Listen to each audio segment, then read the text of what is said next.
कभी सोचा है कि इंडिया में कानून बनता कैसे है? मतलब जब आप न्यूज में सुनते हो कि लोकसभा ने एक बिल पास कर दिया तो उसका मतलब होता क्या है एग्जैक्टली?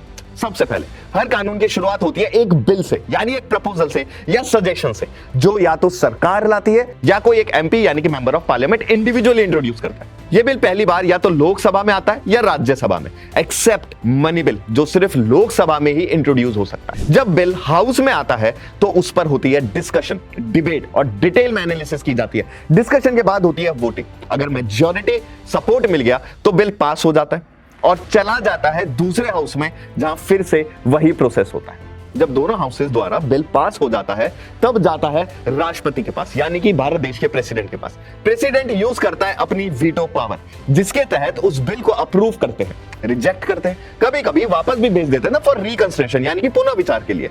लेकिन मनी बिल के केस में बिल वापस नहीं भेजा जाता।